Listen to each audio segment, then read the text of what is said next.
There's a moment that captures something remarkable about LaLanne. It's not a single photograph, but a series of them. Photos taken across 3 decades. In the first, he's 50 years old. He looks healthy, athletic. In the next, he's 60. He looks almost identical to the photo from when he was 50. In another, he's 70. He could be mistaken for the 50-year-old version. And then, at 80, by any reasonable standard of aging, he should be declining. His hair should be white. His skin should be sagging. His muscle mass should be disappearing. His cardiovascular capacity should be dropping. None of that happened. And that's when scientists started to ask, what is actually going on with this man's body? This is the story of what we now understand as biological age versus chronological age. And it's a story that challenges everything modern medicine thought it understood about human aging. Let's start with the basics. Chronological age is simple. It's how many years have passed since you were born. If you're 70 years old, you've been alive for 70 years. That's chronological age, and it's fixed. You can't change it. But biological age is different. Biological age is how old your cells are, how old your organs are, how efficiently your systems function. And unlike chronological age, biological age can actually go backwards. For most people, biological age increases at roughly the same rate as chronological age. You get 1 year older chronologically, your cells and systems get roughly 1 year older biologically. This is considered normal aging, but it's not inevitable.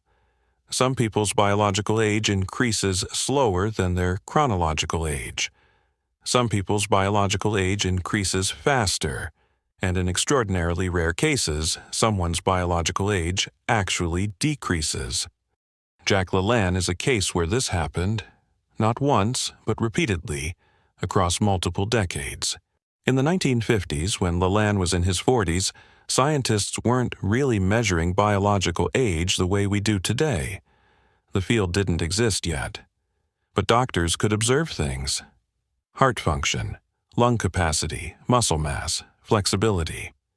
And by all these metrics, LaLanne was functioning as though he was younger than his chronological age. Not slightly younger, significantly younger. By the 1960s, the science started to develop.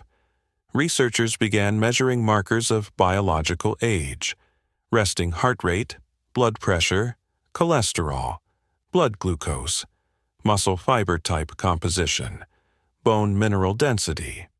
And when scientists started measuring LaLanne, they found something extraordinary. His resting heart rate in his 60s was identical to his resting heart rate in his 50s. It didn't increase.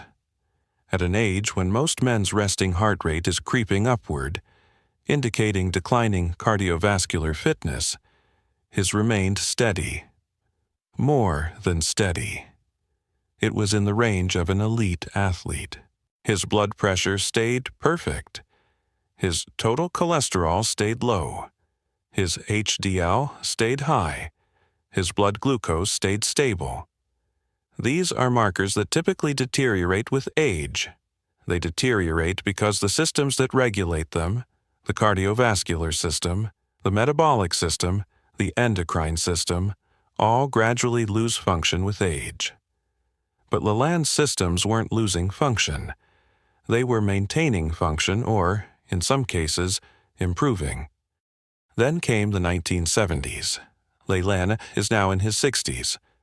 By conventional medical understanding, he should be experiencing some age-related decline by now. Not dramatic decline, but decline. VO2 max should be dropping. Muscle mass should be declining. Bone density should be decreasing. Metabolic rate should be slowing. Scientists measured him and found something remarkable. His VO2 max, his maximum oxygen utilization, was actually better than it had been in his 50s. Not the same, better.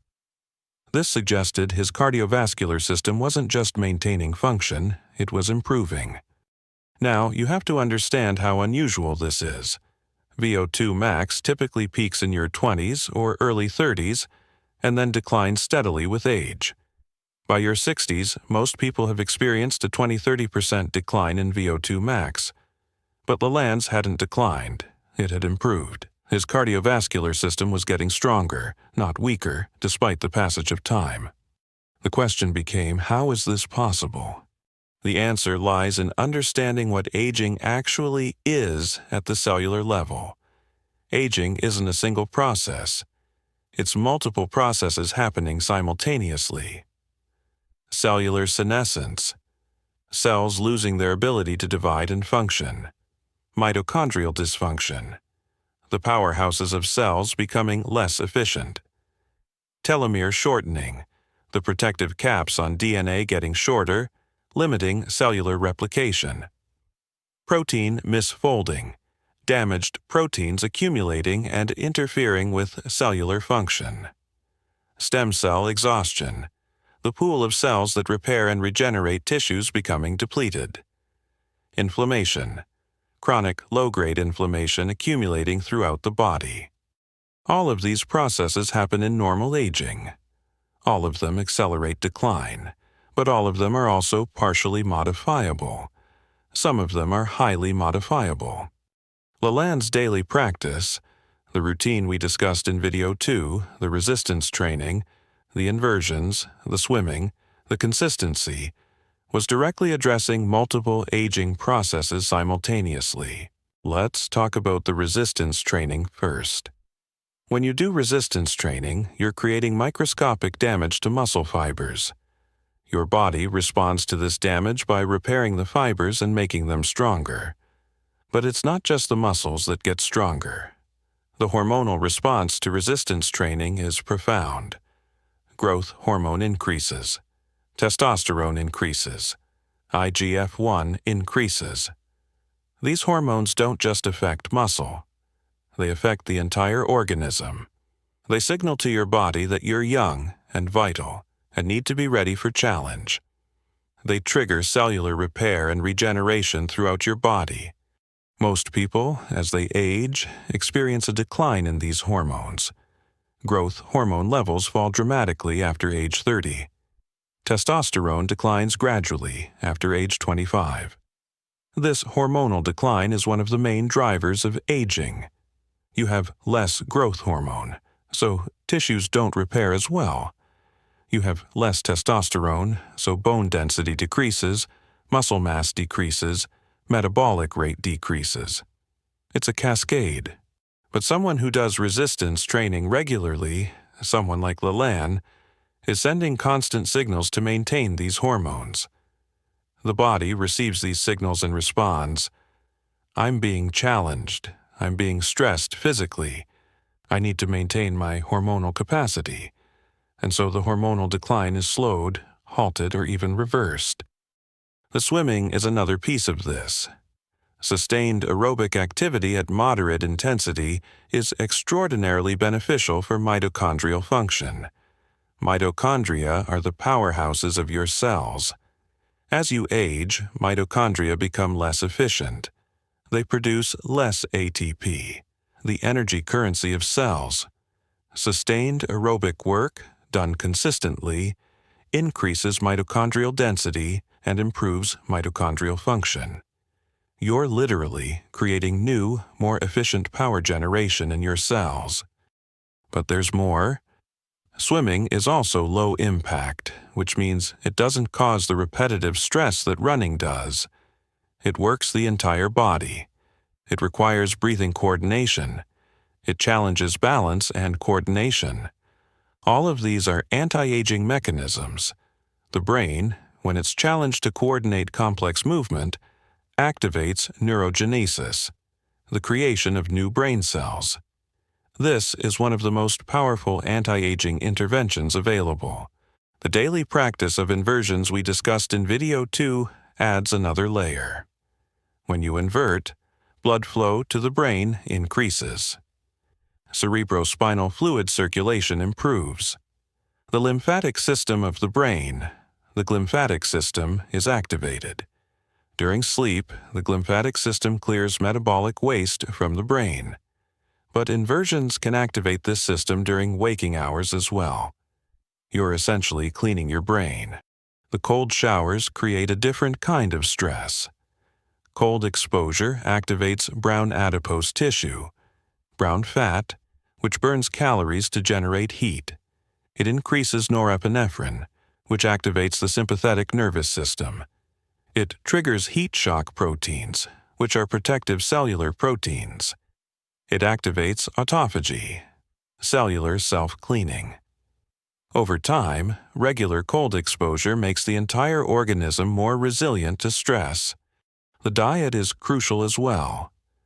LaLanne ate primarily plant-based foods, fresh fruits and vegetables, whole grains, and limited processed foods.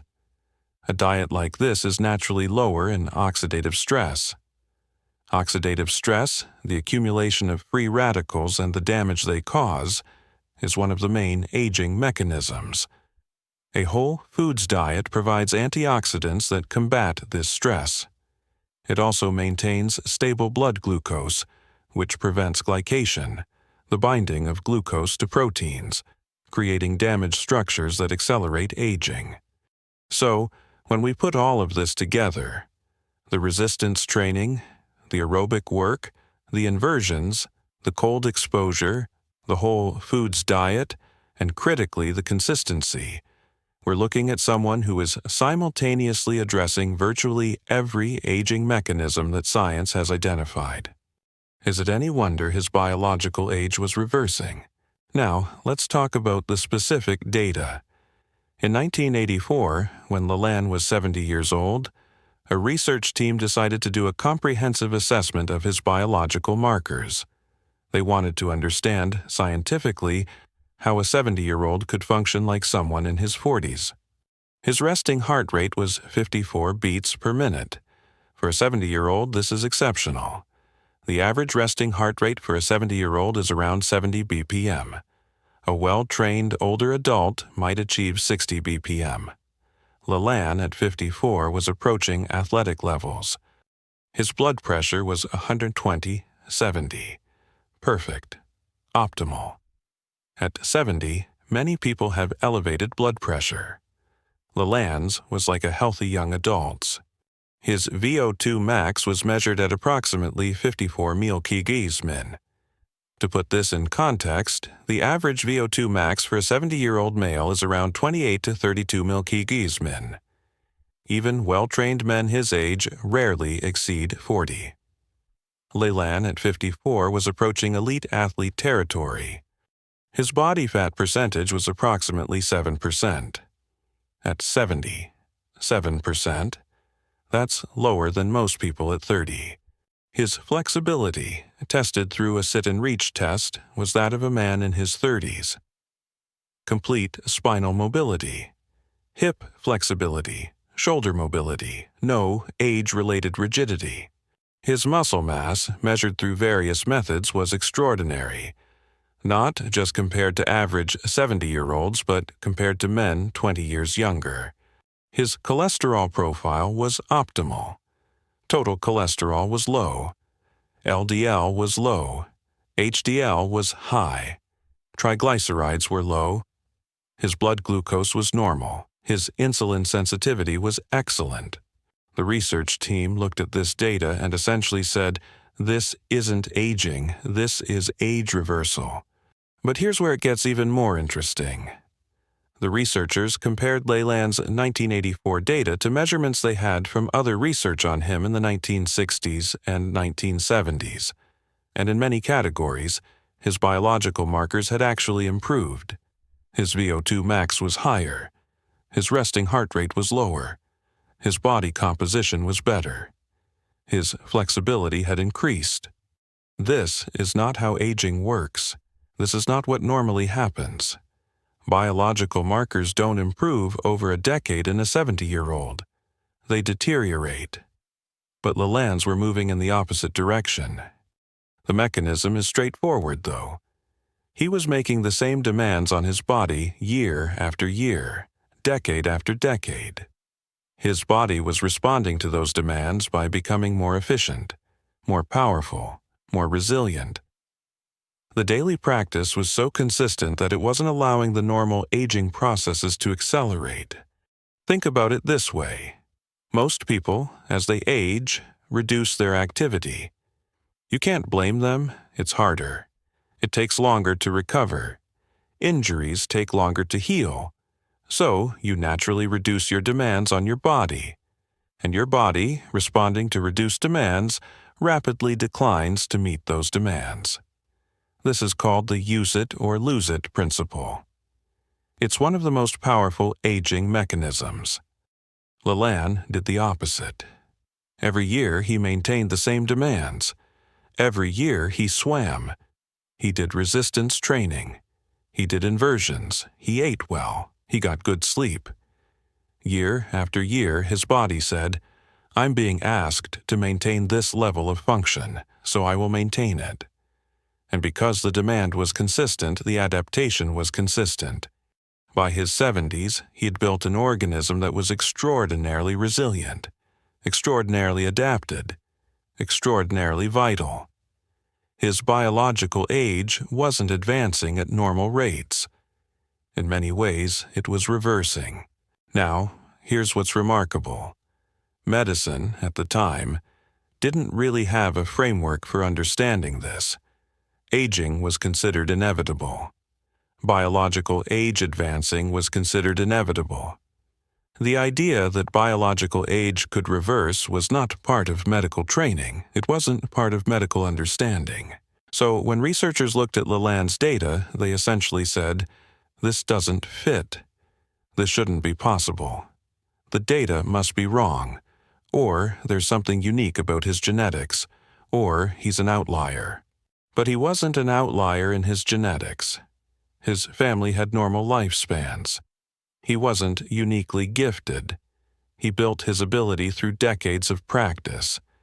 He was an outlier in his choices, in his consistency, in his willingness to maintain demands on his body that most people stop maintaining. This is crucial because it means the age reversal he experienced isn't some impossible genetic gift. It's available to anyone willing to apply the principles. Not to the same degree, necessarily, but the direction is available. You can slow aging. You can halt aging in certain systems. You can reverse aging in certain markers. Modern research on aging has confirmed this. We now know that certain markers of biological age are highly plastic, meaning they can change relatively quickly with interventions. VO2 max can improve dramatically with aerobic training, even in older adults. Body composition can change with resistance training and proper diet. Flexibility can improve with consistent stretching and movement. Cardiovascular markers can improve with regular activity. What makes LaLanne remarkable isn't that age reversal is impossible. It's that he did it so thoroughly, so completely, across so many markers and sustained it for so long. When he died at 96, cardiologists examined his heart and found a cardiovascular system that was, in many ways, that of a man 40 years younger. His coronary arteries were clean. His left ventricle was powerful and efficient. His valves were healthy. His electrical system was intact. This was a 96-year-old heart that was functioning like a 50-year-old heart. This wasn't luck. This was 70 years of consistent demand on the system, allowing the system to remain powerful and efficient. The final piece of this story is perhaps the most important. What does this mean for medicine and aging? Modern medicine has largely accepted that aging is inevitable. You can slow it, maybe. You can manage the diseases of aging, but you can't reverse it. This is the prevailing view, and yet, Jack LaLanne's life is evidence that certain aspects of aging can be reversed. Not necessarily the passage of time, not chronological age, but the biological reality, the actual function of tissues and organs, can move in the direction of youth, not age. This challenges the entire framework of aging medicine. If aging is reversible in certain domains, then what we call normal aging is actually optional. The decline we consider inevitable is actually optional. It happens because most people stop demanding that their bodies maintain function. But if you keep demanding function, your body tends to maintain it. This is threatening to medicine because it suggests that the medical approach to aging, managing disease, prescribing interventions, treating symptoms, might be secondary to a lifestyle approach that prevents the biological age from advancing in the first place. LaLanne didn't need cardiologists. His cardiovascular system was maintained through consistent demand. He didn't need endocrinologists. His hormonal system was maintained through appropriate stress and recovery. He didn't need rheumatologists. His joints remained mobile through regular use. The medical interventions that most 96-year-olds need were unnecessary because his biological systems never aged in the normal way. And that's something medicine still struggles to accept, because it requires acknowledging that the lifestyle is more powerful than the intervention, that consistency beats medication, that showing up every day is more effective than prescription drugs. Jack LaLanne lived this truth, and his body at 96 was the evidence.